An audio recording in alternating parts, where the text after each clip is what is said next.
Hey everybody, it's me, Beth Maitland from Drama Queen Bee Quilt Studio, and today I'm here with my daughter Amelia and we're learning some quilting. We're learning how to make this improvisationally pieced log cabin block pin cushion. So join us in the studio. Here we go. Okay, so we have gathered 4 little scraps of fabric and a scrap of batting because we're going to quilt as we go in a way. We're going to structure this so that we sew pieces down directly to the batting, and this will be perfect then for the foundation for a pin cushion.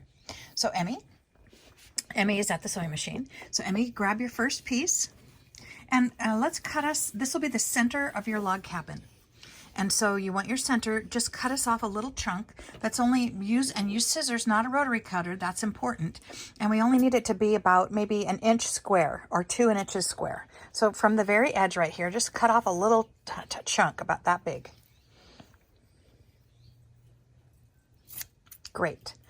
And now from a different kind of fabric, cut a second piece, a little in that range of size, a little bit smaller, perhaps, but just another little chunk from an end.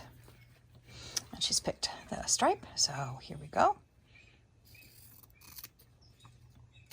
Great. Okay, and it's important in this process because we want this to be not necessarily wonky, but improved. So we're going to put these pieces in the center of our batting, and we're going to put them right sides together, and you're going to make a seam, including this. So you're going to sew right down there until you get to the end, and you're going to snip off the edge of that, and then you're going to fold this all open. Let's see you do that, please. And you notice that our batting is not a perfect square. Our pieces are not perfect squares, and that's the fun of improv.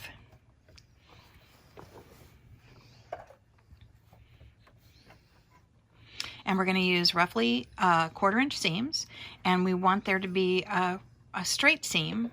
But the pieces don't have to be perfect, but we want the seam to be straight and sound.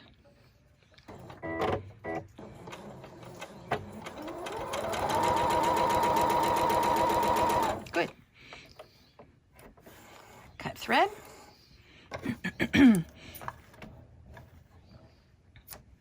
And we'll set this aside and we'll turn that striped piece over so that the right side is up. Okay, can you finger press that open for us? Perfect, and she's just using her fingernail to make a little press. And now snip off that loose end on this side to kind of make it equal with the gray.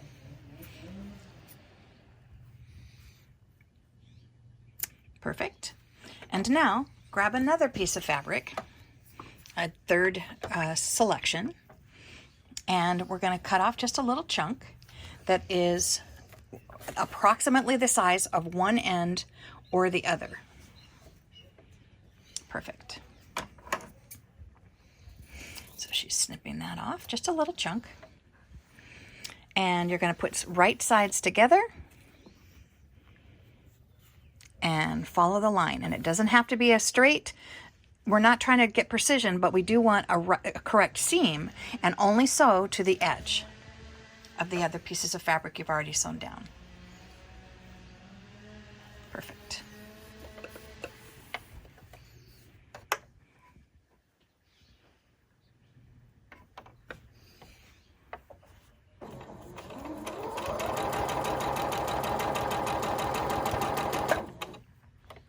And cut threads and finger press open. And you can already see that although we're making progress and we're going in, I guess this would be an anti-clockwise direction, we're going to now pick a third fabric, a fourth fabric, and a fifth fabric, and we're going to keep progressing around this in a counterclockwise fashion and sewing them down, finger pressing them open. And you will notice also that in this process we are quilting as we go, which means this is already sewn down to the batting. And because this is going to be inside a pin cushion, it's not important that we have a backing fabric on the other side, and we're going to actually add some other quilting on top. But right now we're going to sort of speed up the process, and you can watch us go around and round anti-clockwise.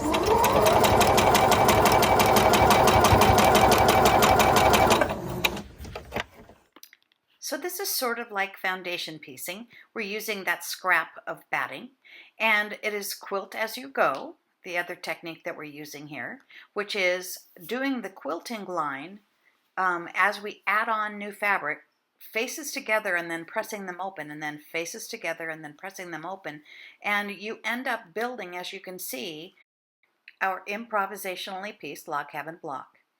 This is a great, quick, easy first project for a beginning quilter. It's a modern quilting technique, and it's not exactly wonky. Wonky is intended trimming that throws you off angle, which makes it on purpose look almost like Dr. Seuss. This is more just taking it as it comes and seeing where it ends up leading you, which is more the improvisational technique.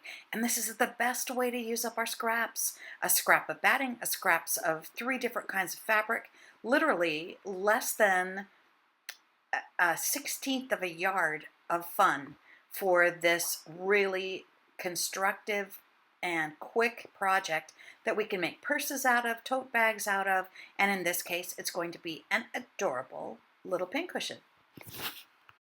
And now remember that our goal here is to cover the batting. We're going to keep piecing around and around and around until we fill up the entire area of the batting, and then we'll trim it down to the size that we need for our project.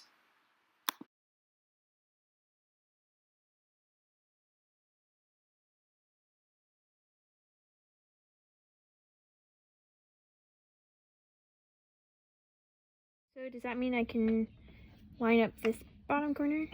Perfect.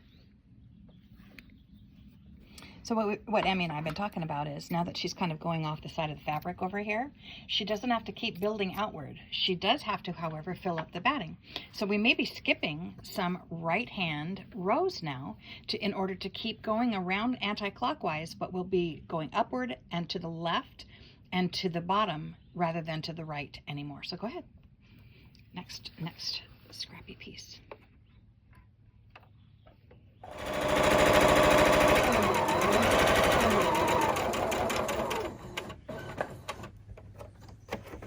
And so see, we've kind of just gotten to the end of the batting, and we're just going to leave that. We're not going to add another piece along this side. We're just going to keep adding up, over, and down.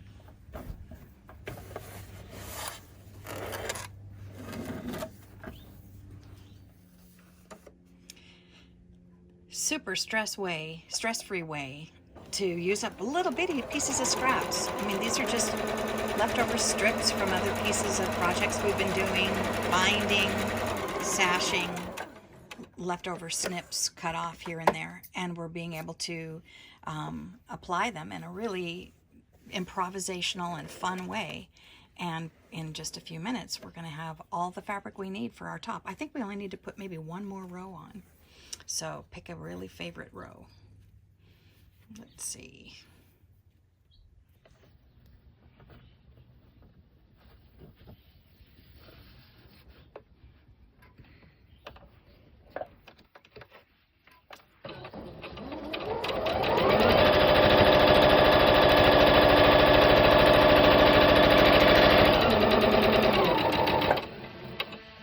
Okay, since all we're really doing is making this into a pincushion, I think we're about ready here to square this all up. Let's take it over to the cutting table. So we're going to do another whole episode on cutting, squaring, and construction of this adorable, scrappy pieced, improvisationally pieced log cabin block pincushion. Join us then in episode 2. So that's our little project from Drama Queen Bee Quilt Studios. It's me, Beth Maitland, sending all of my love during this very unusual time in our history, and hoping that you'll make something fun, that you'll use your mind and your creativity, that you will be willing to be flexible and be patient and not panic, and turn your time into something joyous and fun and beneficial to your health, to your mind, to your family, to your wellness. All these things I wish for you. My very best. It's Beth Maitland.